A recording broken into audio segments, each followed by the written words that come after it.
1886, the Statue of Liberty's location.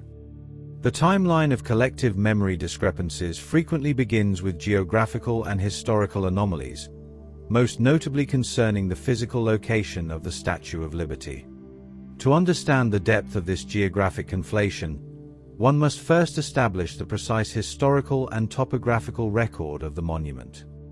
The Statue of Liberty, officially titled Liberty Enlightening the World, was conceived by French political thinker Édouard René de Laboulaye in 1865 and subsequently designed by French sculptor Frédéric Auguste Bartholdi. The internal metal framework, a marvel of 19th-century engineering, was constructed by Gustave Eiffel, who would later build the Eiffel Tower. Following its fabrication in France, the statue was disassembled, shipped across the Atlantic Ocean, and reconstructed upon a massive granite pedestal designed by American architect Richard Morris Hunt. The monument was officially dedicated on October 28, 1886, by President Grover Cleveland. Geographically, the statue was erected on Bedloes Island, a small landmass situated in Upper New York Bay. In 1956, a joint resolution by the United States Congress officially renamed Bedloes Island to Liberty Island, a designation it retains to this day. Despite this well-documented historical and cartographic reality, a massive and persistent cohort of the global population possesses a distinct memory that the Statue of Liberty is located on Ellis Island. The discrepancy is not merely a passing confusion. Many individuals report vivid episodic memories of traveling specifically to Ellis Island, disembarking from a ferry, and walking directly into the base of the statue. Documentary evidence, maritime charts, and geographic surveys confirm unequivocally that the Statue of Liberty has never been located on Ellis Island. In reality, Ellis Island is situated approximately 1.2 miles, 1.9 kilometers, to the north of Liberty Island within the same harbor. To deconstruct this collective misremembrance, one must examine the psychological framework of schema theory, the historical integration of two distinct concepts, and the administrative mechanisms of the United States federal government. Schema theory posits that all knowledge is organized into units, and these units of knowledge, or schemas, act as cognitive frameworks that help humans interpret and organize vast amounts of information. For over 6 decades, from 1892 until its closure in 1954, Ellis Island served as the nation's busiest immigrant inspection station. During this era, millions of immigrants arrived in the United States by passenger ship. As these ships entered New York Harbor, the Statue of Liberty was the first prominent, monumental visual symbol these arriving individuals encountered before their vessels proceeded to the processing facilities at Ellis Island. Consequently, historical narratives, educational curricula, and popular culture have continuously grouped the Statue of Liberty and Ellis Island together within the exact same conceptual category regarding American immigration. Over decades of repetitive associative pairing, the human brain, which inherently favors cognitive efficiency over precise cartographic accuracy, merged the symbolic representation of immigration, the statue, with the functional processing center of immigration, Ellis Island. The cognitive schema for New York Harbor immigration absorbed both entities into a single geographical point. This conflation is further complicated and reinforced by administrative realities. The Statue of Liberty National Monument, a single entity managed by the National Park Service of the United States Department of the Interior, administratively encompasses both Liberty Island and Ellis Island. When individuals purchase ferry tickets through the official concessionaire, the ticket typically grants access to both islands as a single continuous tour. Furthermore, museum exhibits and historical documentaries frequently intercut footage of the statue with archival footage of immigrants at Ellis Island.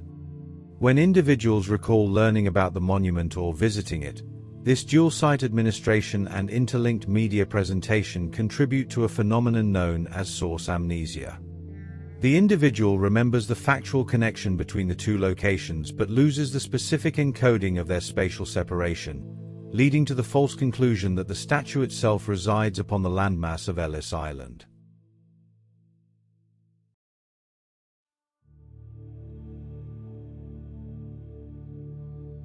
1893.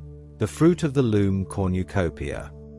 In the realm of corporate branding, consumer goods, and trademark history, the fruit of the loom logo provides one of the most widely documented and heavily analyzed instances of the Mandela Effect. The company itself possesses a lengthy corporate history, having been originally established in 1851 in Rhode Island by Robert Knight, a textile mill owner. It stands as one of the oldest operational brands in the United States. The company officially registered its trademark with the United States Patent and Trademark Office in 1893. The registered logo, which has undergone various stylistic modernizations and vectorizations over the preceding century, consists of a specific and documented botanical arrangement. A single red apple positioned centrally, flanked by a cluster of green grapes, a cluster of purple grapes, and a scattering of white currants, all resting upon a bed of green leaves. Despite the rigid, legally documented consistency of this botanical arrangement, a demographically significant portion of the consumer public retains a vivid, unshakable memory of an additional element. Millions of individuals recall the fruit spilling out of a brown, woven, wicker, horn-shaped basket, formerly known as a cornucopia or a horn of plenty. For many, this is an anchor memory. Numerous individuals recount specific childhood anecdotes of asking their parents what the woven basket on their underwear tags was called, thereby learning the specific vocabulary word cornucopia directly from their interaction with the fruit of the loom brand. An exhaustive review of the United States Patent and Trademark Office records, corporate archival materials, and vintage advertising campaigns confirms unequivocally that Fruit of the Loom has never utilized a cornucopia in its official logo at any point in its corporate history. The psychological explanation for this collective false memory is highly complex and relies heavily on associative memory, visual scene completion, and the influence of cultural iconography. The specific fruits depicted in the logo, apples and grapes, are heavily associated with the autumnal harvest season in the Northern Hemisphere. In North American culture, harvest imagery is intrinsically and inextricably linked to the Thanksgiving holiday, where the central decorative motif in primary education, seasonal marketing, and traditional iconography is frequently a cornucopia overflowing with harvest produce. When consumers visually process the cluster of fruits on the small, often faded clothing labels, their brains engaged in a process related to top-down visual processing and boundary extension. The brain observes a cluster of harvest fruits and unconsciously completes the visual schema by inserting the culturally expected vessel for such a cluster, the cornucopia. The arrangement of the fruit in the actual logo, heavier at the back and tapering slightly toward the front, subconsciously mimics the framing and spatial organization of fruit spilling from a horn. Furthermore, the persistence and propagation of this memory were inadvertently reinforced by external media and cultural artifacts over several decades. Most notably, the 1973 album Flute of the Loom by jazz musician Frank West featured a parody album cover that depicted a flute resting inside a traditional, woven cornucopia that was spilling over with fruit. In 2006, the animated film The Ant Bully featured a fictional brand called Fruit of the Loin, depicting a cornucopia on the label. Such parodies and homages suggest that the false memory of the cornucopia was already prevalent enough in the late 20th century to be recognized and satirized by artists and animators. This establishes an associative feedback loop. As people encounter parodies that include the cornucopia, their original, mildly corrupted memory of the actual logo is validated and overwritten, cementing the non-existent woven basket firmly into the collective public consciousness as a matter of historical fact.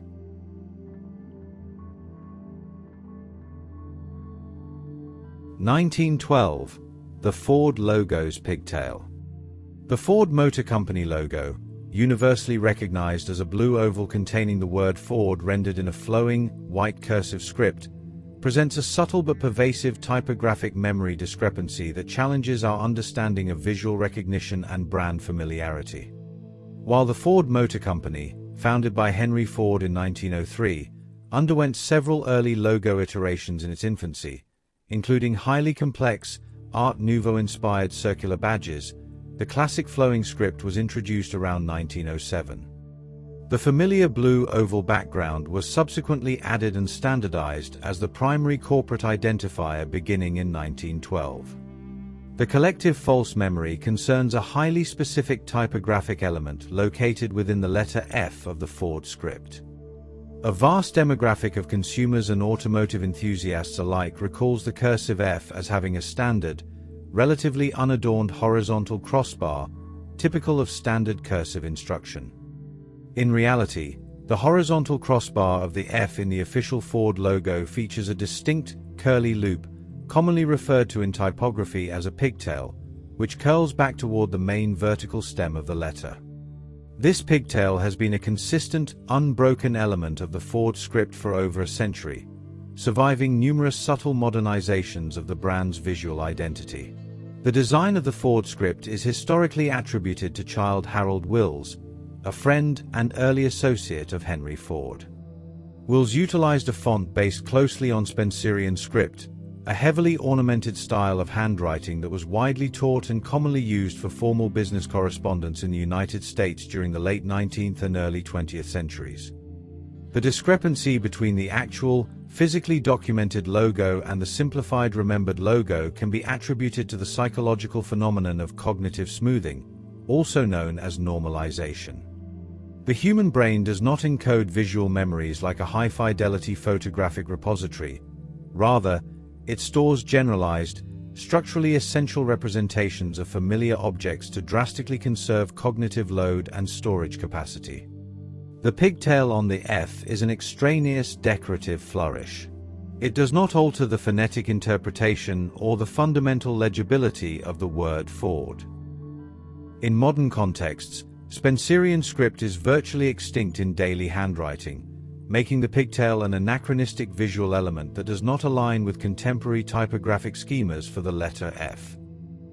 Therefore, when an individual attempts to recall the logo from memory, the brain reconstructs the basic structural requirements of a cursive F but frequently discards the unnecessary historical flourish of the pigtail. The human visual system actively simplifies the complex typographic detail into a standard, streamlined cursive F that aligns with modern expectations. This phenomenon demonstrates a crucial aspect of visual processing. Repeated, constant exposure to a pervasive corporate brand does not necessarily result in high-fidelity visual retention. In fact, hyper-familiarity often leads to perceptual blindness, where the brain stops actively analyzing the object and instead relies entirely on its simplified, internal, normalized representation.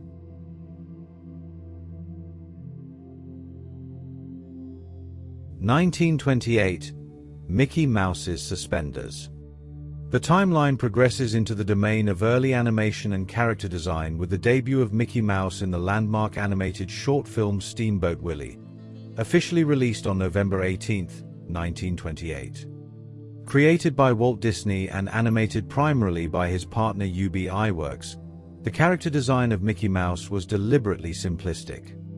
Utilizing the rubber hose style of animation prevalent in the 1920s, the character was constructed from basic geometric shapes to facilitate rapid, efficient, and consistent animation across thousands of hand-drawn frames. A massive and culturally entrenched collective memory asserts that Mickey Mouse, in his classic iteration, wears a pair of suspenders over his shoulders to hold up his iconic red shorts. Some individuals even report specific memories of animated sequences where Mickey grabs these suspenders, pulls them away from his chest, and allows them to snap back against his body for comedic effect. An exhaustive, frame-by-frame examination of the original character model sheets, the Steamboat Willie reel, and subsequent decades of canonical animation reveals a starkly different reality. Mickey Mouse has never worn suspenders as part of his standard, official attire. His lower garment consists exclusively of shorts that feature two prominent, oversized buttons on the front waistband, typically rendered in white or yellow, depending on the colorization era. The manifestation of the suspenders in the collective public memory is a textbook example of logical confabulation driven by functional attribution. In the historical context of early 20th century working-class clothing, as well as the standard attire of generic agrarian or farm boy archetypes frequently depicted in early vaudeville and animation. Large buttons situated on the front of a waistband served a highly specific mechanical function. They were the attachment points for suspenders. When contemporary or even mid-century individuals observe the two abnormally large buttons on Mickey's shorts, the human brain, which constantly seeks to apply logic and physical rules to visual input, subconsciously deduces their function based on real-world sartorial mechanics. If there are large buttons on the waist, the brain dictates, they must be there to hold suspenders. This logical leap is heavily compounded by semantic overlapping and cross-contamination with other character schemas. Other immensely popular classic animated characters, or characters associated with similar working-class archetypes, most notably Nintendo's Mario, or various characters from the Looney Tunes pantheon, do, in fact, wear overalls or suspenders. This overlapping of character tropes causes observers to falsely reconstruct Mickey's design in their minds, adding the non-existent straps over his shoulders to logically justify the presence of the two large buttons. The vivid memory of him snapping the suspenders is likely a composite memory, blending Mickey's general physical comedy with the specific actions of other animated characters who actually wore suspenders, thus creating a false but highly detailed narrative memory that feels entirely authentic to the individual recalling it.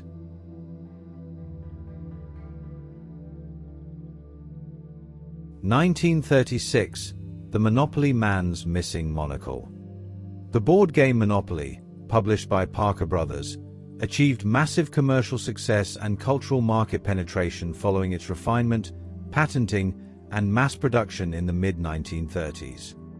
The undisputed mascot of the game, a wealthy, rotund, capitalist figure originally named Rich Uncle Pennybags, and later officially rebranded as Mr. Monopoly by Hasbro in 1999, made his first visual appearance on the game's Chance and Community chess cards in 1936. The character was originally illustrated by artist Dan Fox, who reportedly based the character's physical design on the prominent and powerful American businessman and banker J.P. Morgan. The collective false memory surrounding this character centers precisely on his facial accessories. Specifically, a massive segment of the global population distinctly and unwaveringly remembers Rich Uncle Pennybags wearing a monocle over one eye. Historical archives of Monopoly artwork, spanning from the original 1936 printings through decades of localized international editions and modern digital adaptations, confirm an absolute visual consistency. Rich Uncle Pennybags has never been depicted wearing a monocle in any official Parker Brothers or Hasbro iteration of the core game. His established character design dictates that he wears a formal top hat, a morning suit with a bow tie, carries a walking cane, and possesses a prominent white mustache, but his facial region is entirely devoid of any eyewear. The psychological mechanism driving this profound false memory is a classic instance of composite conflation of semantic archetypes. In Western cultural iconography and historical caricature, the 19th-century wealthy industrialist or robber baron archetype is heavily associated with a very specific set of visual shorthand markers. To convey extreme aristocratic wealth in a single image, illustrators historically utilized the top hat, the cane, the pocket watch, and the monocle. Because Rich Uncle Pennybags clearly possesses the vast majority of these archetypal markers, the hat, the cane, the formal wear, the brain automatically assumes the presence of the remaining items to complete the stereotypical visual set. It is a form of cognitive autofill. The brain categorizes the character as wealthy capitalist stereotype and subsequently projects the monocle onto him during memory retrieval. Furthermore, this internal cognitive error is massively exacerbated by external cross-contamination with another ubiquitous American brand mascot, Mr. Peanut, the promotional figurehead for Planters Peanuts, created 2 decades earlier in 1916. Mr. Peanut is canonically depicted wearing a top hat, holding a cane, and prominently wearing a monocle. Because both characters serve as corporate mascots from the early 20th century utilizing the exact same formal wear tropes, the human brain frequently conflates the two distinct entities. The associative networks representing Mr. Monopoly and Mr. Peanut overlap in semantic memory, resulting in the erroneous transfer of Mr. Peanut's monocle directly onto the face of the Monopoly mascot. This conflation is so powerful that it frequently overrides direct, present-tense visual observation, leading individuals to express profound shock when presented with the actual, monocle-free Monopoly artwork.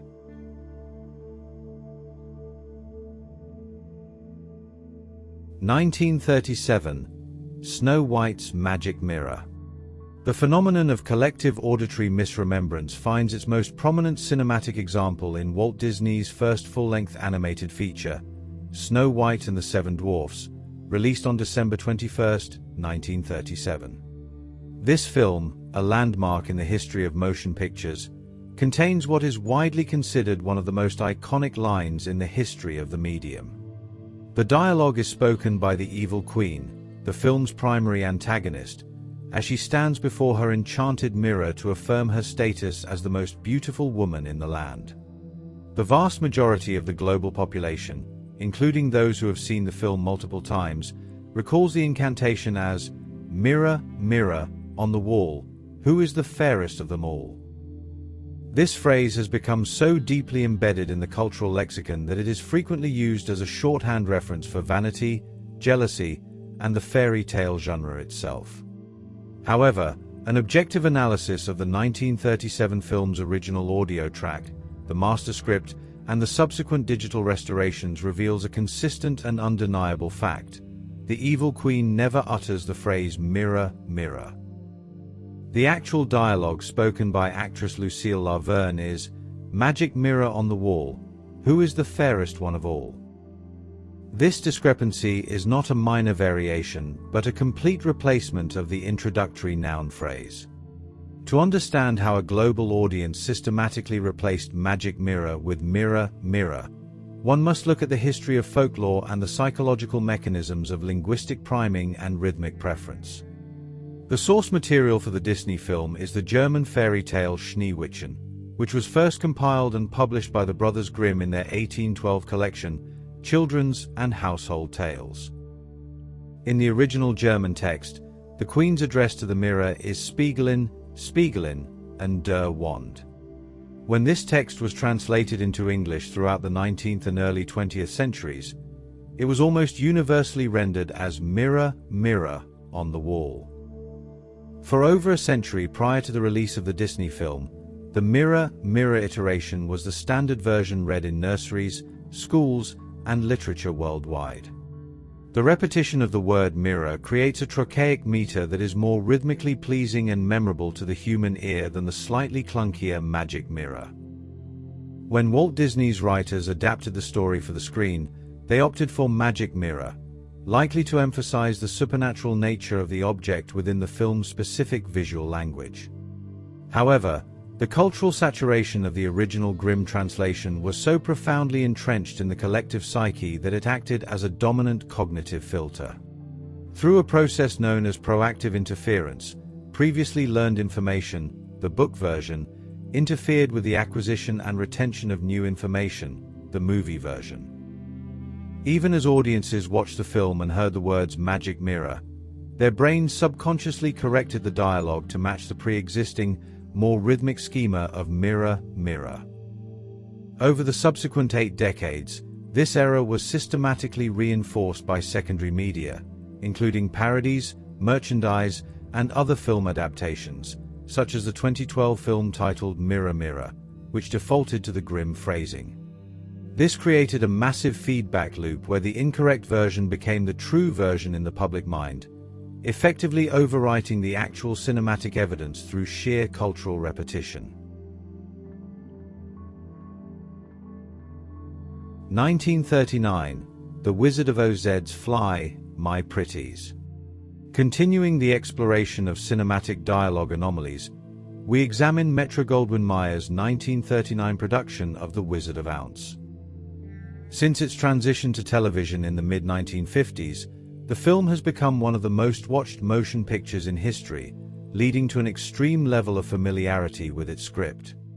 A pivotal moment of tension occurs when the Wicked Witch of the West, portrayed by Margaret Hamilton, commands her army of winged monkeys to fly from her castle in the Winky Country to the haunted forest to capture Dorothy and her companions.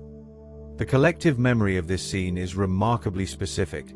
The witch is remembered leaning over her balcony, gesturing toward the sky, and cackling the command, "Fly, my pretties, fly." Despite the vividness of this memory, an analysis of the film's actual audio reveals that the line is never spoken.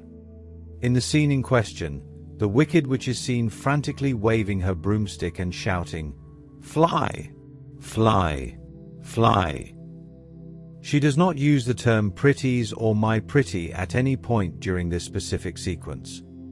The emergence of this collective false memory can be attributed to the psychological phenomenon of dialogue synthesis and the reliance on gist memory rather than verbatim recall. Humans are generally poor at remembering exact word-for-word phrasing.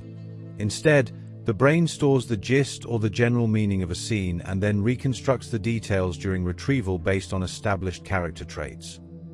The Wicked Witch of the West is defined in the audience's mind by her earlier, highly iconic confrontation with Dorothy in Munchkinland, where she delivers the line, "I'll get you, my pretty, and your little dog, too." The term "my pretty" became the character's linguistic signature, a semantic marker that the brain associates exclusively with her villainous persona. When the brain later attempts to recall the monkey dispatch scene, it retrieves the core action, the command to fly, and then automatically fills in the dialogue with the character's established signature phrase to make the memory feel more authentic to the character's established identity.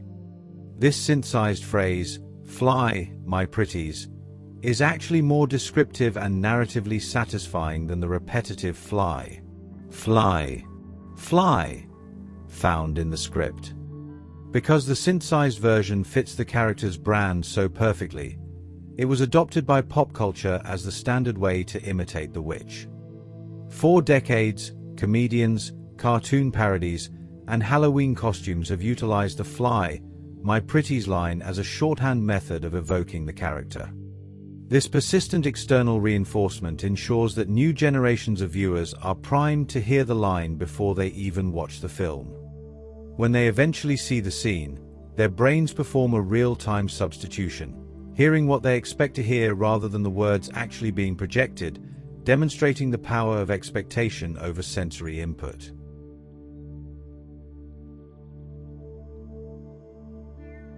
(1941) Curious George's Missing Tail.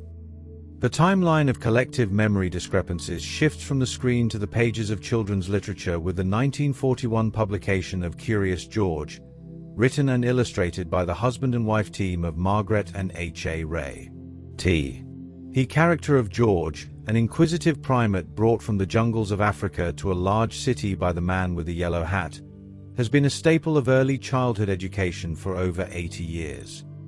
A significant and multi-generational portion of the reading public possesses a distinct and detailed memory of George possessing a tail. Many people recall specific illustrations where George uses his long, prehensile tail to swing from trees, hang from telephone wires, or steal the man with the yellow hat's belongings. However, an exhaustive review of every Curious George book written and illustrated by the Rays, as well as the modern animated television series and feature films, reveals a biological and artistic consistency. Curious George does not have a tail. He is consistently drawn as a tail-less primate, possessing the physical morphology of a chimpanzee or another small ape, despite being exclusively and repeatedly referred to in the text as a monkey. This discrepancy is the result of a direct cognitive conflict between linguistic categorization and visual evidence. In the field of biological taxonomy, there is a fundamental diagnostic feature that differentiates monkeys from apes. Monkeys almost universally possess tails, whereas apes do not. This distinction is a piece of general world knowledge that most people acquire early in their education. Because the text of the books refers to George as a monkey hundreds of times across the series, the reader's brain activates the monkey schema. This schema includes the inherent, non-negotiable physical trait of a tail. The psychological explanation for the false memory of George's tail is known as categorical intrusion. When a person recalls a specific instance of a category, in this case, George the monkey, the brain often pollutes the specific memory with general traits of the category. All monkeys have tails. Because the human brain prioritizes the linguistic label monkey over the subtle visual detail of the illustrations, it subconsciously autofills the missing tail to resolve the taxonomic contradiction. The brain essentially decides that if he is a monkey, he must have a tail, and therefore it projects an imaginary tail onto the character during the process of memory reconstruction. This is further exacerbated by the fact that other famous fictional monkeys, such as the flying monkeys in The Wizard of Oz or various characters in The Jungle Book, are depicted with tails, leading to a generalized primate character schema where tail is a standard component. When individuals look back at the books as adults, the absence of the tail is often perceived not as a discovery of a new fact, but as a glitch or a retroactive change to their personal history. 1952. The Looney Tunes spelling anomaly. The Warner Brothers animated series, originally debuting in the 1930s but achieving its most significant cultural saturation during the television era of the early 1950s, presents a major orthographic discrepancy. The series, which introduced the world to Bugs Bunny, Daffy Duck, and Porky Pig, is titled Looney Tunes. However, a pervasive and highly specific collective memory insists that the title was historically spelled Looney Tunes. This misperception is not limited to casual viewers. Many dedicated fans of animation report a memory anchor involving the logic that because the show consisted of cartoons, the suffix tunes was the only logical spelling. The historical reality, confirmed by copyright filings, original title cards, and corporate records dating back to 1930, is that the name has always been Looney Tunes. To understand the origin of the Toons' false memory, one must analyze the marketing history of the early 20th century entertainment industry. When Warner Brothers entered the animation field, they were directly competing with Walt Disney's Silly Symphonies. Following Disney's lead, Warner Brothers created two musical-based series, Merry Melodies and Looney Tunes. The name was a literal reference to the musical tunes that accompanied the animation, as the cartoons were originally designed to promote the Warner Brothers music library. The psychological driver for the Toons' misspelling is a combination of semantic priming and phonological simplicity. The word cartoons ends in the double O-uan suffix. As the musical origins of the show faded into the background and the characters became the primary focus, the brain's associative network shifted the categorization of the show from musical short to cartoon. Consequently, the mind began to favor the spelling Toons because it offered a consistent visual and linguistic symmetry with the medium itself. This error was further solidified in the 1990s with the release of the film Who Framed Roger Rabbit, which introduced the term Toons as a proper noun for animated characters, and the subsequent series Tiny Toon Adventures, which officially utilized the Toon spelling. These later, correct uses of the Toon spelling acted as retroactive interference, bleeding backward into the memory of the original 1950s title and overwriting the musical tunes with the animated Toons.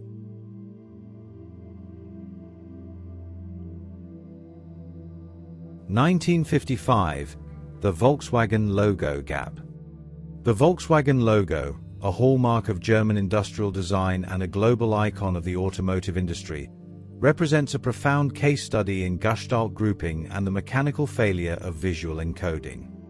To understand the root of the collective false memory, which centers on the presence or absence of a horizontal gap between the letters V and W, one must first analyze the exhaustive manufacturing and branding history of the Volkswagen work. Following the conclusion of World War II, the British Army, under the direction of Major Ivan Hurst, took control of the bombed-out Wolfsburg factory. The logo was refined as a symbol of the people's car, Volkswagen, intended to signify reliability and accessibility. By 1955, the logo had reached a state of standardization, a V stacked vertically atop a W, all encased within a circular boundary. The historical reality, as documented in the official Volkswagen Markenrichtlinien, brand guidelines, and original die-cast blueprints, is that a distinct horizontal gap has almost always separated the V from the W.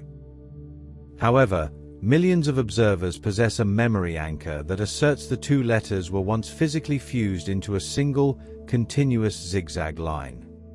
This discrepancy is a primary example of the law of continuity, a principle of Gestalt psychology which posits that the human visual system is biologically hardwired to perceive fragmented elements as part of a smooth, uninterrupted whole. When the brain processes the VW logo, particularly from a distance or on a moving vehicle, the filling-in mechanism of the primary visual cortex, V1, ignores the thin gap to create a more harmonious and symmetrical geometric shape. The brain essentially performs a real-time lossy compression of the image to conserve metabolic energy, discarding the unnecessary gap as visual noise. This error is compounded by low-fidelity perceptual history. During the 1950s, 60s, and 70s, the manufacturing tolerances for chrome-plated plastic and metal badges were not as precise as modern laser cutting techniques. On many physical vehicles, the ink bleed from the blue paint or the chrome pitting from environmental wear would physically obscure the narrow gap. Furthermore, in low-resolution print media and television advertisements of the mid-20th century, the gap was often rendered invisible by the limitations of the printing press or the scanning lines of cathode ray tube (CRT) televisions. Consequently, an entire generation was primed with a simplified, gap-free version of the logo. When these individuals are later confronted with a high-definition, 4K rendering of the official logo, they experience cognitive dissonance. The brain does not conclude that its previous observations were low resolution. Instead, it concludes that the object itself has undergone a retroactive transformation. This is a classic source monitoring error, where the individual confuses the simplified mental representation of the logo with the actual physical reality of the logo. 1962. The Berenstain Bears Genesis. The Berenstain Bears series, authored by Stan and Jan Berenstain and debuted with The Big Honey Hunt in 1962, is arguably the most cited instance of the Mandela Effect. The controversy involves the orthography of the family name. A massive majority of the global population recalls the spelling as Berenstein, ending in Stein, whereas the physical artifacts show Berenstain, ending in Stain. To dissect this anomaly, one must look at orthographic leveling and pattern matching heuristics. The human brain is an engine of probability. In the English-speaking world, and particularly within the context of Ashkenazi Jewish surnames, the suffix Stein is a high-frequency linguistic unit, e.g., Einstein, Bernstein, Goldstein. The suffix Stein, conversely, is statistically rare and phonetically dissonant when applied to a surname. When a child or parent encounters the name Berenstein, the brain's autocorrect mechanism activates. Because the brain seeks to minimize processing fluency costs, it automatically maps the unfamiliar Stain onto the highly familiar Stein schema. This is known as top-down processing, where our pre-existing knowledge of the world, names end in Stein, dictates our perception of raw sensory data. The eye may physically see the, but the mind perceives an E. This is further exacerbated by auditory overlap. In common American English dialects, the unstressed vowel in the final syllable of the name is often reduced to a schwa sound, a, making Stain and Stein sound virtually identical in casual conversation. For decades, teachers, librarians, and parents reinforced the Stein pronunciation, creating a multisensory false memory. The depth of this effect is further deepened by clerical confabulation in the pre-digital era. Because the Stein bias was universal, it affected the very people responsible for cataloging the books. Official TV guides, scholastic book club flyers, and even some licensed VHS tapes from the 1980s and 90s occasionally featured the Berenstein spelling due to typographical errors by editors who were themselves victims of the same cognitive bias. These rare but documented external validations provided the brain with enough evidence to cement the false memory as an absolute truth. When an individual discovers the stain spelling in adulthood, they often experience a subjective reality breach. They are not simply misremembering a letter, they are defending a logical linguistic structure their brain spent 40 years reinforcing. The emotional intensity of this Mandela effect stems from the fact that it challenges the reliability of primary literacy, the very foundation of how the individual learned to navigate the written world.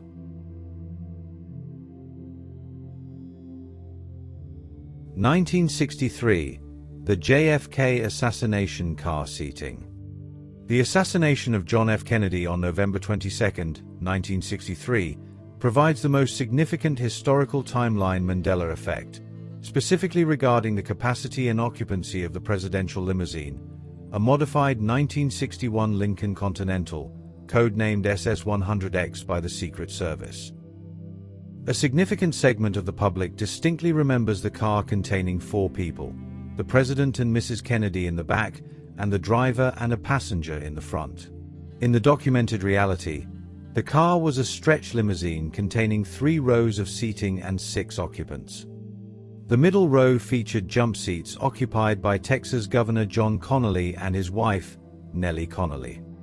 This discrepancy is a masterclass in narrative pruning and perceptual occlusion. In the historical and emotional narrative of the assassination, the Connollys are tertiary actors. The human brain, in an effort to store the gist of a traumatic event, utilizes information reduction. It prioritizes the protagonists, the Kennedys, and the functionaries, the driver, while discarding the middle seat occupants who do not fit the simplified 4-seat convertible schema that is standard in the public's mental model of 1960s vehicles. Furthermore, the physical design of the SS-100X contributed to visual occlusion. The middle jump seats were narrower and sat lower than the rear bench. In the grainy 8mm Zapruder film and many high-contrast black and white press photos, the governor and his wife are often obscured by the car's door pillars or the physical silhouettes of the front seat agents. The 4-person memory is also heavily influenced by post-event misinformation. Numerous cinematic portrayals and television reenactments, notably the 1991 film JFK and various Discovery Channel reconstructions, have frequently used standard 4-door convertibles for filming due to the extreme rarity and cost of replicating the custom 6-seat Lincoln. When a viewer watches these dramatizations, the reenactment image competes with the original footage in the brain. Through a process called memory reconsolidation, the brain often overwrites the original, complex image, 6 people, with the newer, cleaner image, 4 people. When these individuals later return to the original Zapruder film and see 6 people, they experience chronological shock. The sudden appearance of extra people in a scene they have watched 100 times feels like a glitch in the Matrix, but it is actually a demonstration of how the brain prioritizes narrative simplicity over mechanical accuracy.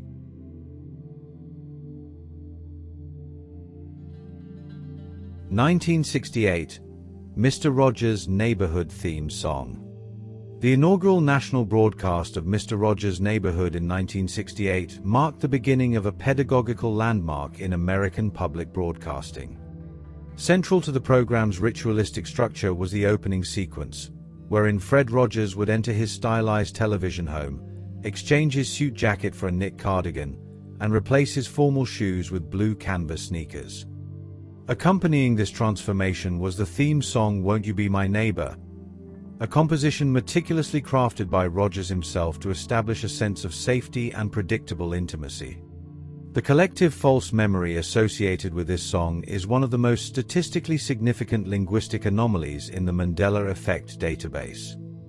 A massive demographic of viewers recalls the opening lyric as, "It's a beautiful day in the neighborhood." However, Archival audio analysis of every episode recorded between 1968 and 2001 confirms that Rogers consistently sang, "It's a beautiful day in this neighborhood." The psychological explanation for this divergence begins with acoustic blur and phonetic co-articulation. In the mid-20th century, television audio was transmitted via frequency modulation, FM, signals and reproduced through small, low-fidelity ceramic speakers built into the chassis of wooden television sets. These speakers often lacked the frequency response necessary to distinguish between the sibilant S in this and the starting N in neighborhood. Consequently, the phrase "this neighborhood" was often perceived by the developing ear as a continuous stream of sound. When the brain encountered this ambiguity, it defaulted to the definite article schema. In English, the word "the" is the most frequently used word in the language and serves as a generic marker for a known noun. This, by contrast, is a demonstrative pronoun that requires a specific spatial proximity. Furthermore, we must examine linguistic normalization. The human brain is a statistical engine that favors high-probability outcomes over low-probability specifics. A beautiful day in the neighborhood is a standardized idiomatic expression in American English, whereas a beautiful day in this neighborhood is a localized, specific construction. As viewers moved away from the television set and into their daily lives, their brains smoothed the specific lyric into the more common idiomatic form. This is an example of schema-driven reconstruction, where the memory of a specific event is altered to fit a more general, familiar pattern. The proliferation of the era was accelerated by post-event misinformation in popular media. For decades, Saturday Night Live parodies, news headlines, and celebrity impressions of Fred Rogers utilized the neighborhood phrasing because it was easier for a general audience to recognize. This created a cultural feedback loop. Each time a parody used the incorrect lyric, it provided a reconsolidation trigger for the audience's original memory. During the reconsolidation process, the brain takes the original memory, combines it with the new, incorrect information, and saves the new version as the truth. This is why, when presented with the original 1968 recording, many individuals report a visceral feeling that the audio has been digitally altered or dubbed, as their brain is unable to reconcile the high-fidelity reality with the low-fidelity, normalized mental model they have cultivated for decades.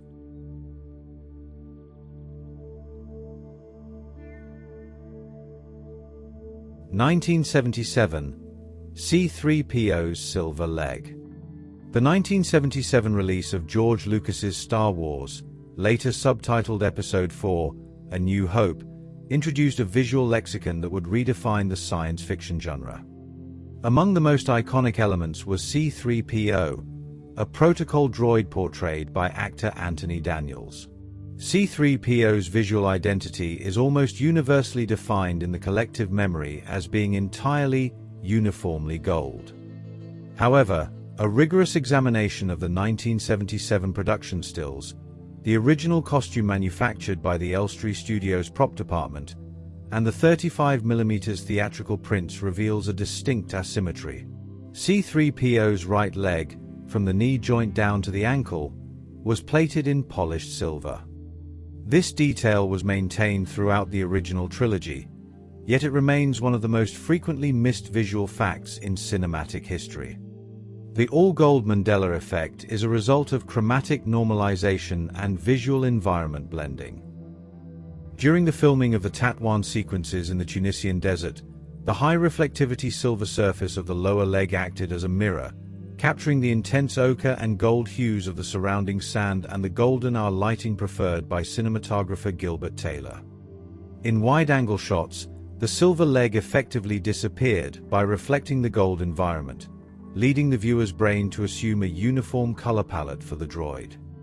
This is a form of perceptual camouflage, where the brain fails to distinguish a secondary color because it is overwhelmed by the dominant primary schema of the character, in this case, the gold robot. Furthermore, we must consider the Gestalt law of symmetry. The human brain has a biological bias toward bilateral symmetry, particularly when processing humanoid figures.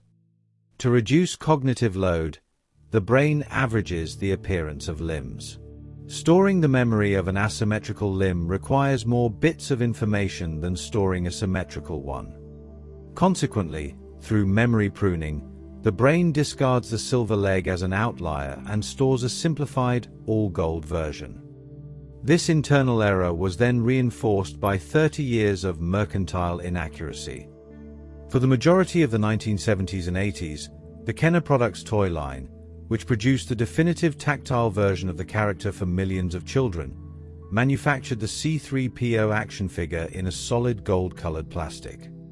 The manufacturing cost of a vacuum-metallized silver leg was deemed unnecessary for a children's toy. As a result, an entire generation's primary interaction with the character was not through the film itself, but through a physical object that was 100% gold. This haptic memory through touch and physical interaction, is often more durable than iconic memory, brief visual snapshots. When these individuals watch the film today, particularly in high-definition 4K restorations where the silver leg is unmistakably visible, they experience inattentional blindness.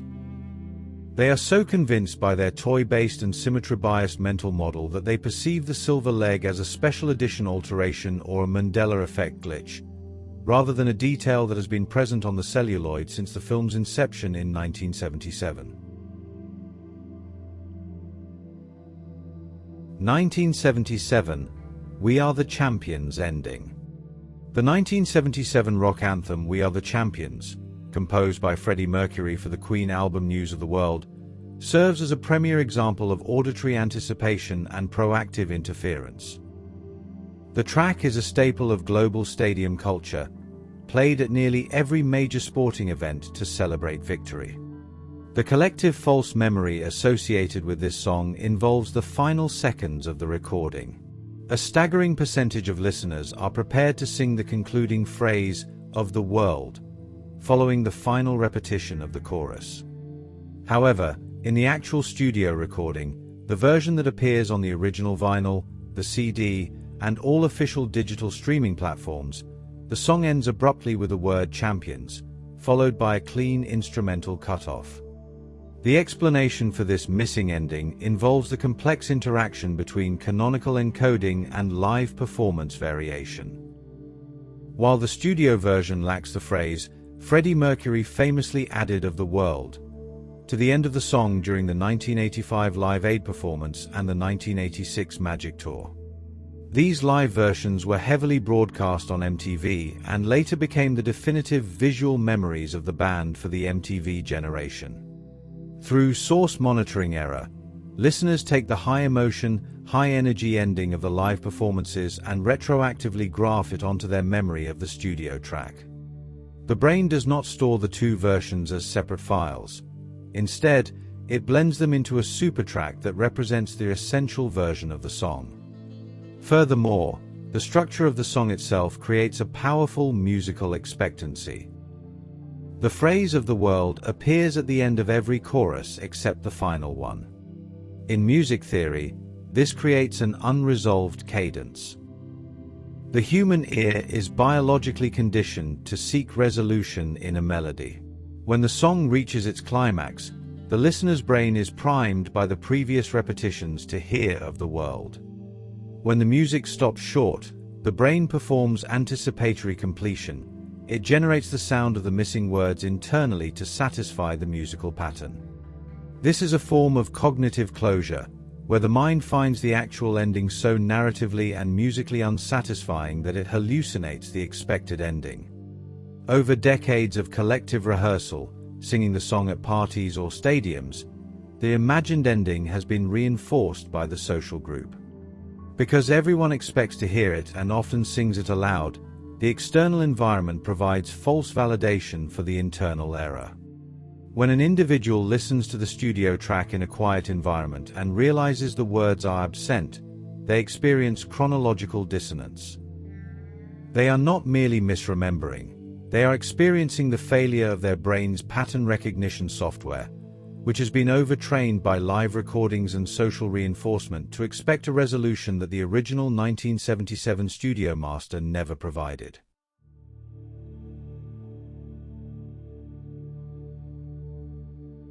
(1980) Star Wars, Luke, I Am Your Father. The 1980 release of Star Wars, Episode 5, The Empire Strikes Back contains what is arguably the most famous revelation in cinematic history. The confrontation between Darth Vader and Luke Skywalker on the gantry in Cloud City serves as the narrative pivot for the entire franchise.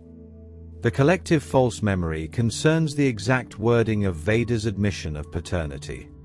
A vast majority of the global population, including dedicated enthusiasts, quotes the line as, "Luke, I am your father." However, an examination of the original 35mm film prints, the shooting script, and the vocal performance by James Earl Jones confirms the actual dialogue is, "No, I am your father."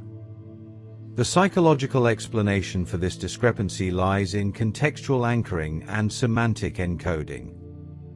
When a quote is removed from its original medium and utilized in casual conversation or pop culture, it requires an anchor to identify the subject.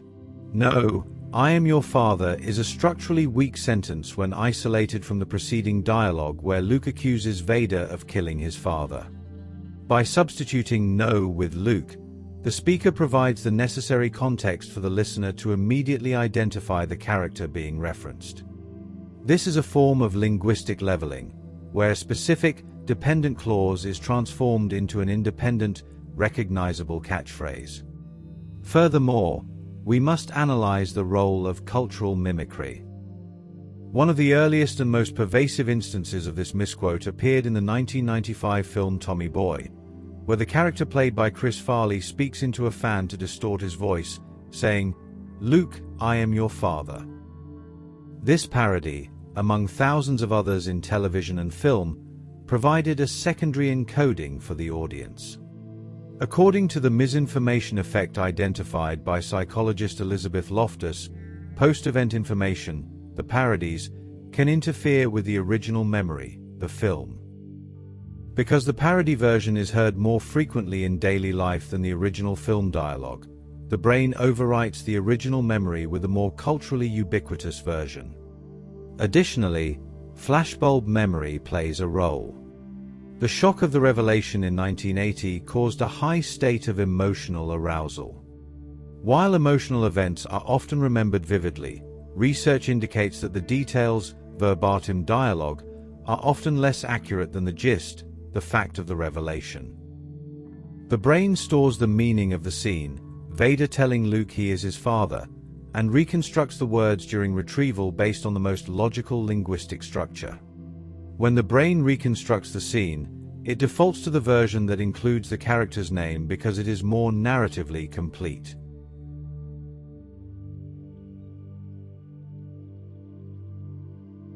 (1983) The Risky Business Dance Scene. The 1983 film Risky Business, directed by Paul Brickman, features a sequence that has become a staple of American cinematic iconography. In the scene, the character Joel Goodson, portrayed by Tom Cruise, celebrates his parents' absence by dancing through the house to Bob Seger's old-time rock and roll. The collective memory of this scene is remarkably specific. Tom Cruise is remembered wearing a white button-down shirt and a pair of dark, classic Wayfarer-style sunglasses. This image has been reproduced in countless Halloween costumes, commercials, and parody sequences for over 4 decades. However, a frame-by-frame analysis of the 1983 film reveals a significant visual mismatch. Tom Cruise is actually wearing a light pink, not white, striped shirt, and most importantly, he is not wearing sunglasses during the dance sequence. He wears the sunglasses in the promotional posters and in other scenes of the movie, but during the iconic dance, his face is entirely bare. The white shirt and sunglasses Mandela Effect is a result of visual archetyping and attribute substitution. Psychologically, the brain favors prototypical representations. The white button-down shirt is the prototype for a classic dress shirt in Western culture. Over time, the subtle pink hue of the original costume is normalized in memory to the more standard white. The inclusion of the sunglasses is a result of schematic overlap. The Ray-Ban Wayfarers were the primary marketing tool for the film and are featured prominently on the movie poster and in the film's cool guy persona. The brain takes the most memorable visual markers of the movie, the dance and the sunglasses, and merges them into a single, super-iconic mental image. This process is intensified by source confusion from parodies. In the television show The Nanny, the film Alvin and the Chipmunks, and numerous advertisements, the risky business dance is parodied with the actor wearing a white shirt and sunglasses.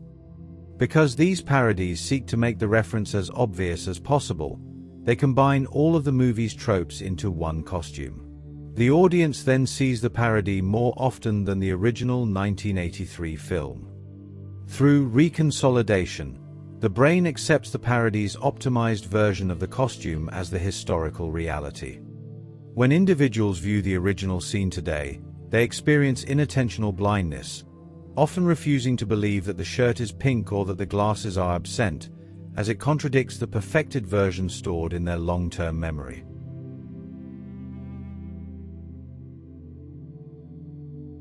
(1989) The Tiananmen Square Tank Man outcome. The protests in Tiananmen Square in June 1989 produced one of the most powerful images of the 20th century. A lone man, carrying shopping bags, standing defiantly in front of a column of Type 59 tanks. While the Tank Man footage is globally recognized, there is a profound Mandela effect regarding the conclusion of the event. A significant portion of the population possesses a distinct flashbulb memory of the man being run over by the lead tank, often reporting memories of seeing blood on the pavement or news broadcasts announcing his death. In the actual historical record, as documented by unedited newsreels from CNN, the BBC, and the Associated Press, the tank attempted to maneuver around the man, but he stepped to block its path again. Eventually, the man climbed onto the tank to speak to the driver. He was then pulled away by bystanders, identified by some as plainclothes security, and disappeared into the crowd. His identity and ultimate fate remain officially unconfirmed, but he was not crushed by the vehicle on camera. The psychological cause of the death memory is narrative culmination bias. The human brain prefers stories to have a definitive, logical conclusion. Given the violent military crackdown that occurred in the surrounding streets of Beijing during that period, the logical end to a confrontation between a pedestrian and a tank is a violent one. This is an example of inferential reconstruction, where the brain takes a high-stakes premise and completes the story based on the most probable outcome of the era's political climate. Furthermore, we must examine visual priming and misleading post-event information. In many documentaries about the 1989 protests, the footage of the tank man is immediately followed by graphic images of the subsequent military clearing of the square. The brain, through temporal contiguity, links the image of the man with the imagery of the casualties. Over time, these two separate events are conflated into a single memory. The individual sees the man die because they have seen images of death associated with the same geographic location and time frame. This is a source monitoring error, where the viewer cannot distinguish between what they saw in the specific clip and what they saw in the broader documentary. The death memory becomes a symbolic truth that overrides the literal evidence, demonstrating how the brain prioritizes emotional narrative over visual data.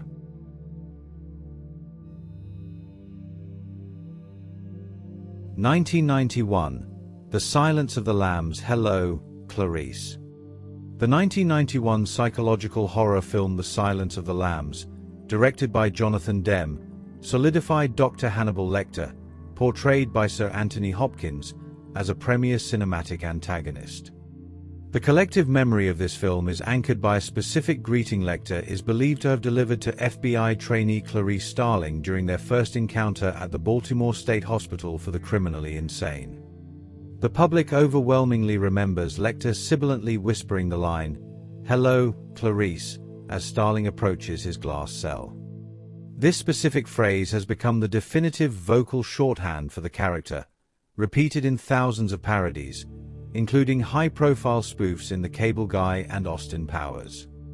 However, an exhaustive review of the 1991 film's audio track reveals that the line "Hello, Clarice" is never actually spoken by Hopkins during their introductory scene. When Clarice first arrives, Lecter is standing in the center of his cell.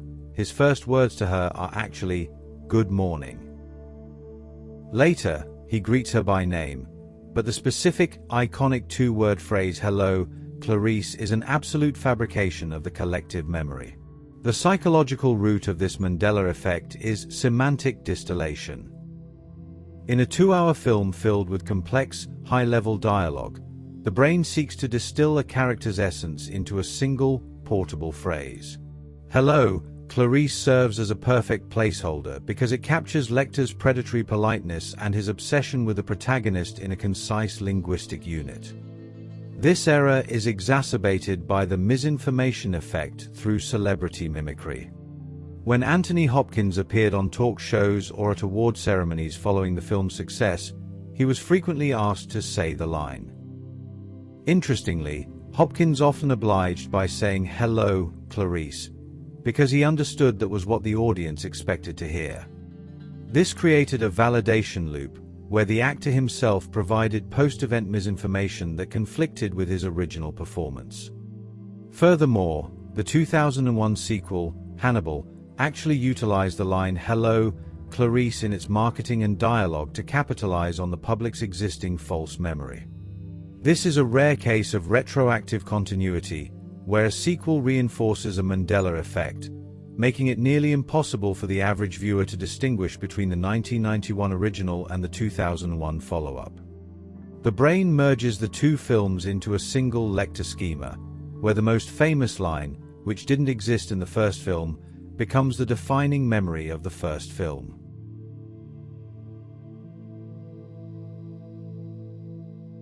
(1994) Forrest Gump's Box of Chocolates. The 1994 film Forrest Gump, directed by Robert Zemeckis, is a cornerstone of American boomer nostalgia and contains one of the most quoted aphorisms in movie history. The collective memory insists that Forrest, while sitting on a park bench in Savannah, Georgia, says, "Life is like a box of chocolates." This phrasing is utilized on movie posters, in graduation speeches, and in Hallmark greeting cards. However, the verbatim dialogue delivered by Tom Hanks in the film is actually, "Life was like a box of chocolates." The shift from is to was is a profound example of grammatical leveling and a temporal bias. In the scene, Forrest is quoting his mother, who has already passed away. Therefore, he speaks in the past tense to reflect her perspective. "Mama always said, life was like a box of chocolates." The audience's brain, however, is not interested in the grammatical accuracy of the character's reminiscence. It is interested in the universal truth of the statement. "Life is like a box of chocolates" functions as a present tense proverb that is applicable to the listener's current life. Consequently, the brain normalizes the tense from the specific past, was, to the universal present, is. This is a classic case of gist memory versus verbatim memory. Research in cognitive psychology shows that humans are remarkably adept at remembering the meaning of a sentence but significantly poor at remembering the exact syntax. Because is and was are both high-frequency function words, the brain treats them as interchangeable in the service of the gist. This effect was reinforced by the film's own marketing campaign. The back of the VHS box and several theatrical trailers featured a voiceover or text that used the is version, because the marketing department recognized that the present tense version was a more effective hook for the audience. This created source confusion, where the viewer's memory of the advertisement for the movie became more dominant than their memory of the movie itself. When the viewer re-watches the film today, the was sounds like a mistake or a glitch, because it violates the universalized version of the proverb they have integrated into their personal philosophy.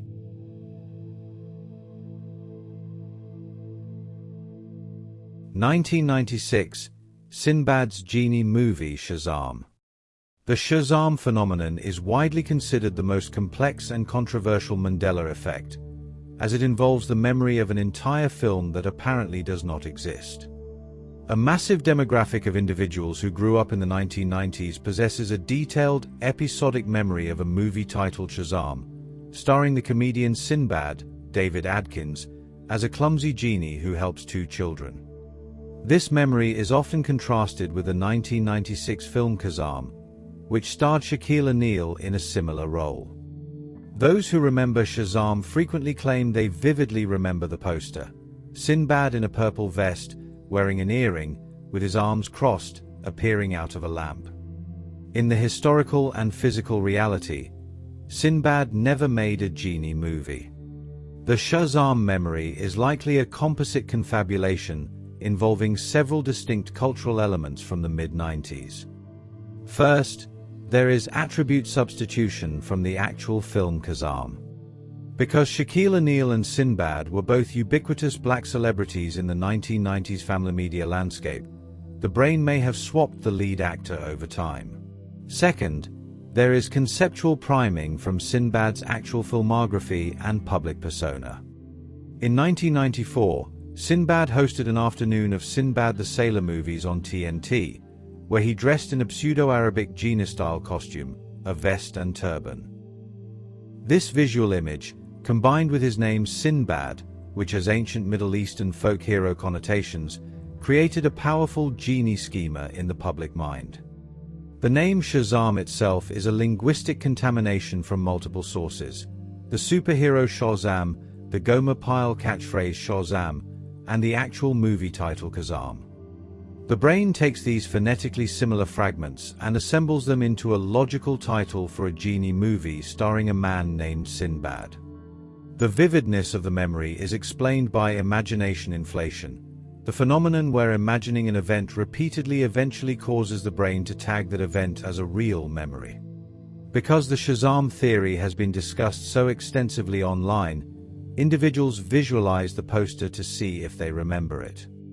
Each time they visualize it, the neural pathway for that image becomes stronger, until the brain eventually commits a source monitoring error, mistaking the internal visualization for an external historical fact. This demonstrates the ultimate power of the Mandela Effect, the ability of the human mind to construct a coherent, detailed, and completely fictional reality out of a collection of unrelated cultural fragments.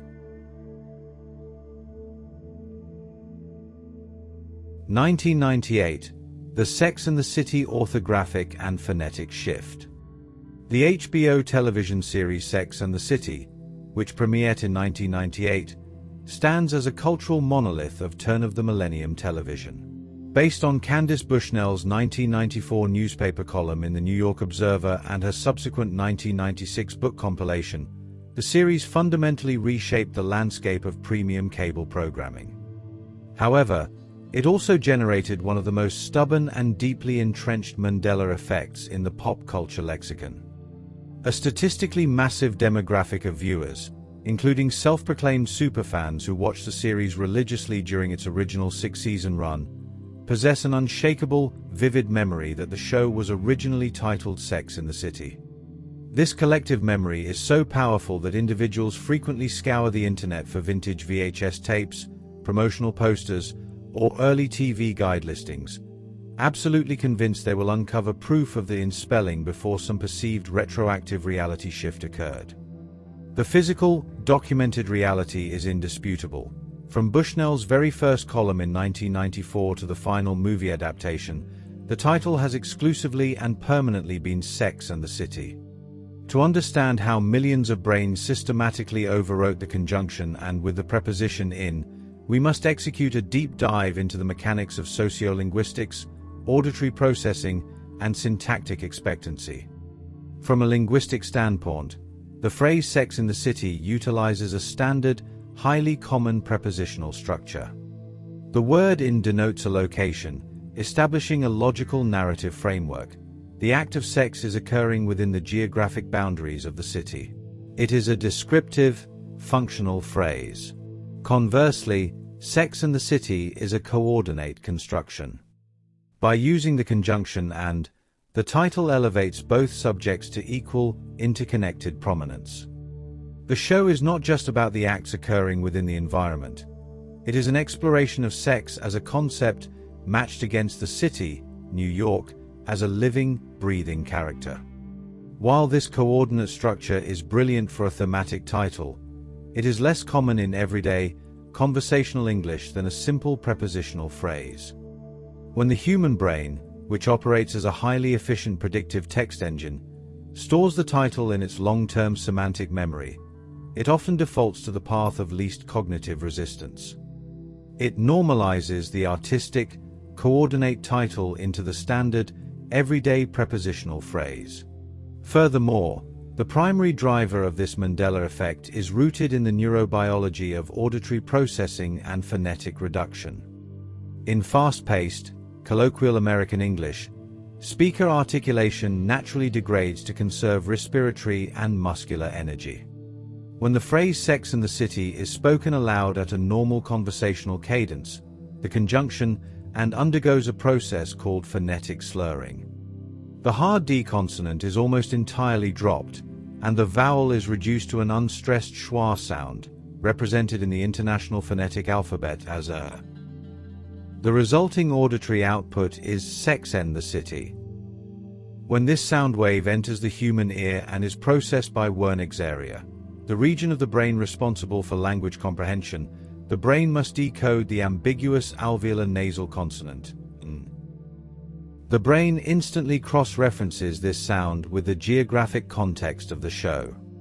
Because the show is famously set in New York City, the brain's associative network concludes that the sound must be a contraction of the word "in," as that makes the most geographic sense. Over years of auditory exposure, hearing friends discuss the show, listening to radio promotions, and hearing the title spoken quickly by entertainment news anchors, the listener's brain continuously reinforces the "in" schema. This auditory illusion eventually overrides visual memory. Even though the viewer may have stared at the bold Sex and the City logo on their television screen for 94 consecutive episodes, their internal, phonetically driven schema is stronger. This phenomenon is known as reconstructive retrieval. Memory is not a static video recording. It is a live reconstruction process. When a person tries to remember the title of the show, their brain does not pull up a photographic image of the logo. Instead, it rebuilds the title from scratch using the most logical semantic and phonetic building blocks available. Because Sex and the City sounds identical in casual speech and makes perfect grammatical sense, the brain reconstructs the title incorrectly, tags it as a true memory, and presents it to the conscious mind. When these individuals are later confronted with a physical and on a DVD box set, they experience profound cognitive dissonance, as the physical reality directly contradicts a neural pathway they have been reinforcing for decades.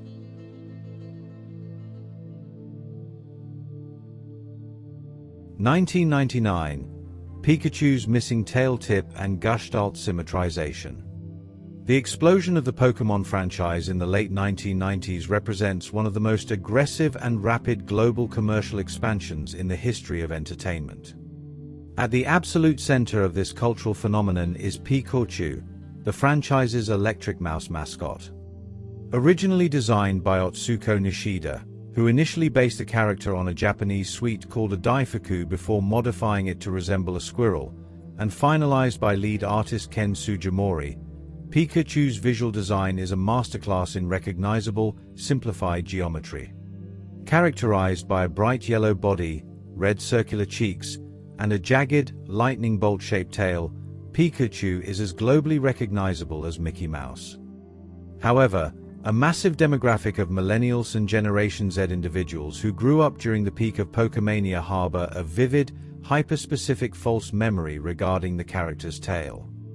Millions of people remember Pikachu having a distinct, solid black tip at the very end of its tail.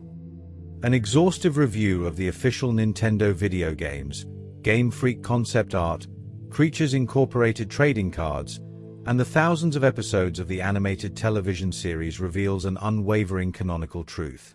Pikachu's tail is, and has always been, entirely yellow, save for a small patch of brown at the very base where it connects to the character's lower back.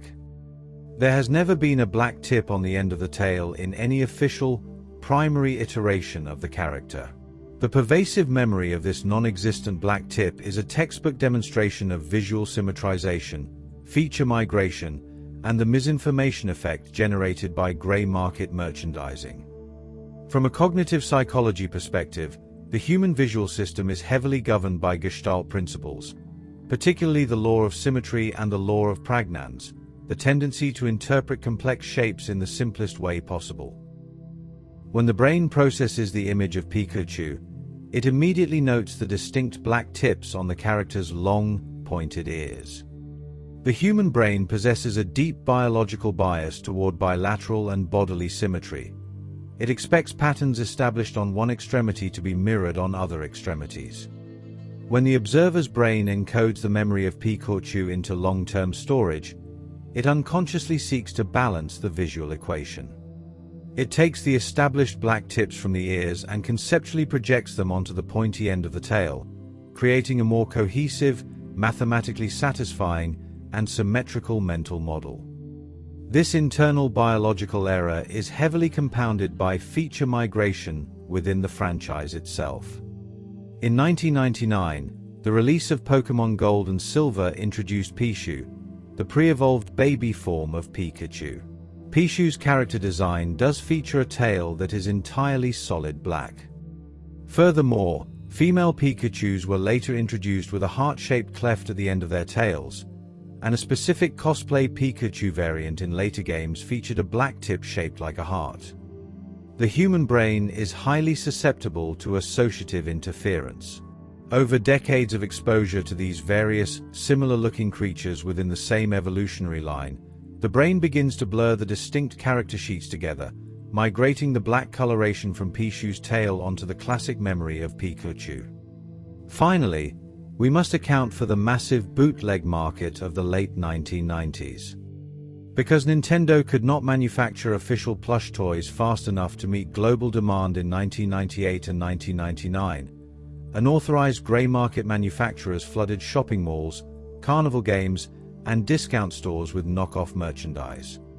The graphic designers and factory workers producing these bootlegs suffered from the exact same Gestalt symmetry bias as the general public. Consequently, hundreds of thousands of bootleg Pikachu plushes, stickers, and backpacks were manufactured and sold with the incorrect black tip on the tail. For many children, their primary, physical haptic interaction was with these flawed toys, not the 8-bit game screen. These toys acted as physical, misleading post-event information, permanently encoding the black-tipped tail into their episodic memory. When these fans look at official artwork today, the cognitive mismatch triggers the Mandela Effect sensation, a refusal to accept that their childhood prototype was a neurovisual hallucination reinforced by cheap manufacturing.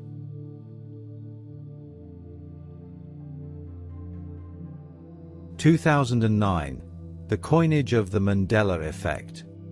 The formal codification of the phenomenon we have been analyzing occurred in the year 2009, transitioning from isolated, anecdotal instances of misremembrance into a defined, named socio-psychological concept.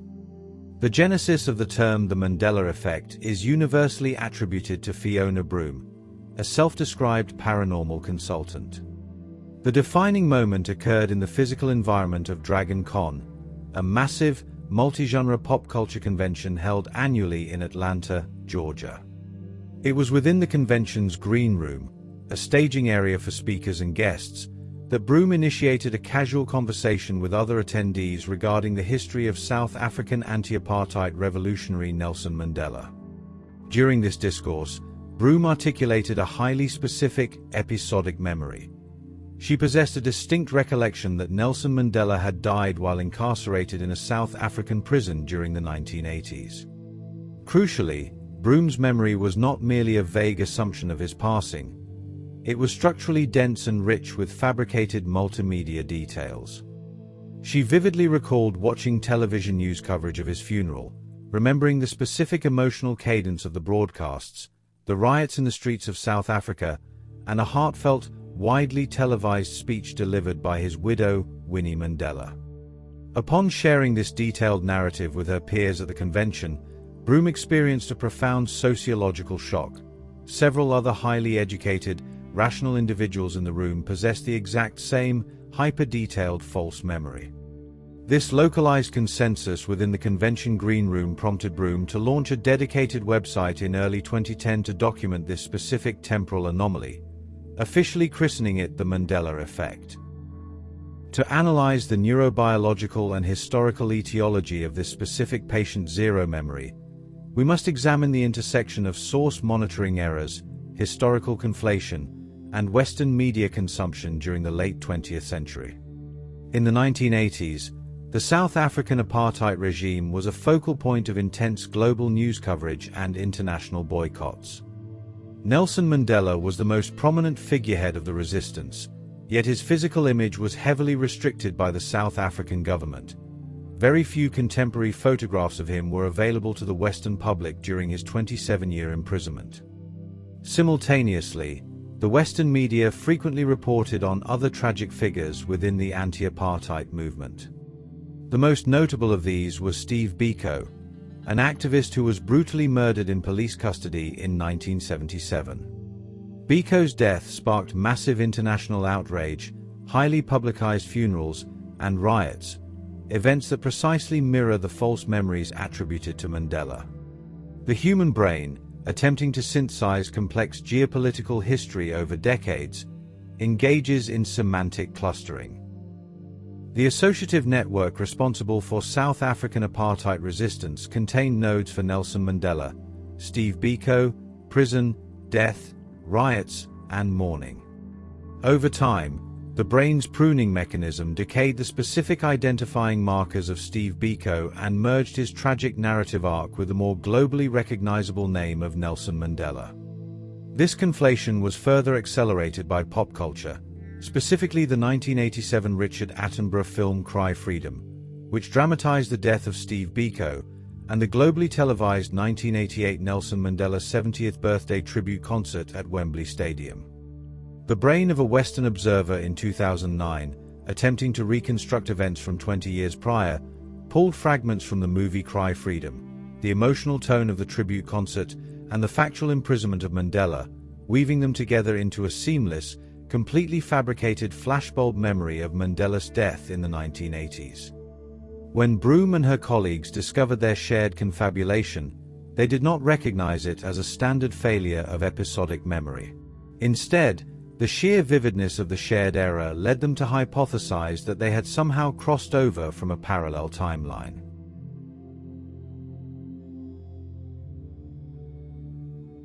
(2013) The Real Death of Nelson Mandela. The timeline of the phenomenon reached its most critical inflection point on December 5, 2013. On this date, the actual, historical Nelson Mandela, having been released from prison in 1990, having served as the President of South Africa from 1994 to 1999, and having lived a highly public life as a global statesman, died at his home in Houghton, Johannesburg, at the age of 95. The global news media immediately blanketed the airwaves and the internet with obituaries, retrospectives, and live coverage of his state funeral. While the majority of the world engaged in standard mourning for a historical icon, a highly vocal subculture on the internet experienced a profound, collective psychological trauma. For the thousands of individuals who had already subscribed to Fiona Broom's website and shared the 1980s prison death memory, the 2013 news broadcast triggered a massive, systemic neurological event known as cognitive dissonance. Cognitive dissonance, a theory formulated by psychologist Leon Festinger in 1957, describes the extreme mental discomfort experienced by an individual who holds two or more contradictory beliefs, ideas, or values simultaneously. In this specific instance, the individuals were presented with undeniable, real-time empirical evidence, the 2013 death of Mandela, that directly contradicted a deeply entrenched, emotionally resonant foundational memory, the 1980s death of Mandela. When faced with this level of cognitive stress, the human ego deploys powerful defense mechanisms to preserve the integrity of the self. Admitting that a deeply held, vivid memory is completely fictional requires an individual to accept that their own brain is fallible, their perception of reality is untrustworthy, and their internal archiving system is fundamentally broken. This realization is neurologically terrifying. To resolve this intense psychological discomfort without shattering their egocentric worldview, the affected population rapidly adopted and weaponized theoretical physics, specifically the many-worlds interpretation of quantum mechanics. Rather than concluding, "My memory is flawed due to semantic conflation and source monitoring errors," the collective rationalization became, "My memory is perfectly accurate, therefore, the universe itself must have changed." The 2013 death of Nelson Mandela acted as the catalyst that transformed the Mandela Effect from a niche paranormal curiosity into a grand, overarching metaphysical theory. Internet forums, particularly early subreddits and message boards, exploded with traffic as individuals sought out external validation for their internal dissonance. This period marked the introduction of the CERN hypothesis into the Mandela Effect mythos. The European Organization for Nuclear Research, CERN, had discovered the Higgs boson particle in 2012 using the Large Hadron Collider. Because high-level particle physics is largely incomprehensible to the general public, it provided a convenient, highly scientific-sounding black box mechanism to explain the memory discrepancies. The community hypothesized that CERN's experiments had inadvertently fractured the space-time continuum, merging our timeline with a parallel universe where Mandela had survived the 1980s. The 2013 death did not disprove the Mandela Effect to its believers. Ironically, the sheer scale of the global news coverage provided the ultimate reality shock required to push the theory into the realm of organized, collective pseudoscience. It transformed human memory from a biological process into an infallible dimensional anchor.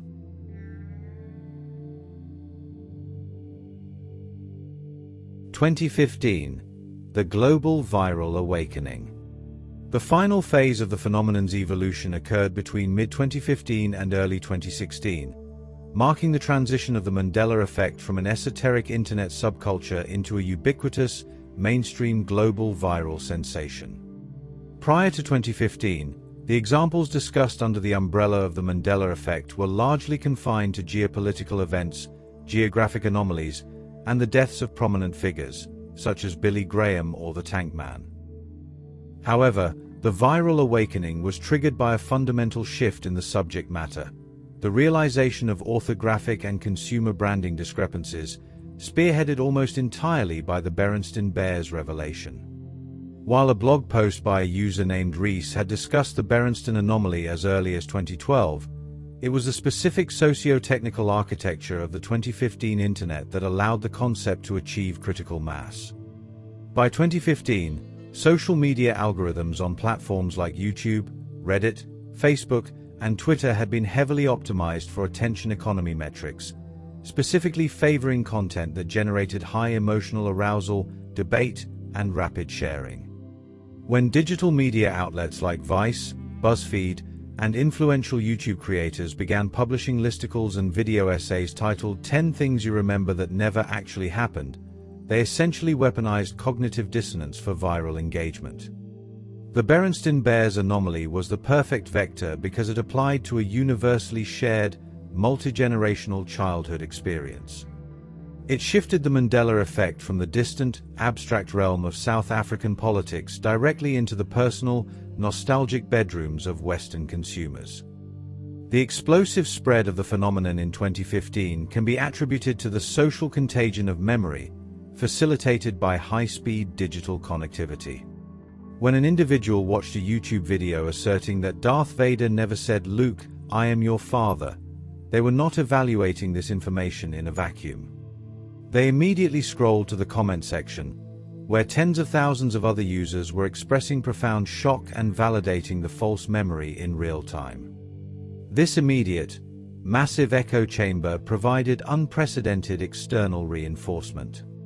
In previous decades, a false memory would remain isolated and eventually be corrected by reality. In the 2015 digital landscape, the algorithm actively clustered individuals with the same cognitive errors together, creating a consensus reality that felt more valid than physical evidence. Furthermore, this era saw the widespread popularization of the simulation hypothesis, initially proposed by philosopher Nick Bostrom in 2003.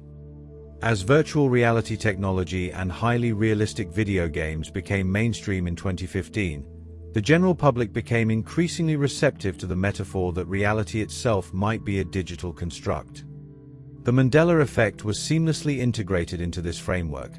The missing cornucopia on the fruit of the Loom logo or the spelling of Looney Tunes were no longer viewed as parallel universe mergers, but rather as glitches in the matrix or software patches applied by the architects of the simulation. The 2015 global viral awakening represented a profound shift in human epistemology. Aided by algorithmic amplification, millions of people simultaneously decided that their collective, schema-driven memory reconstruction was superior to documented history, officially establishing the Mandela Effect as one of the defining psychological and cultural phenomena of the digital age.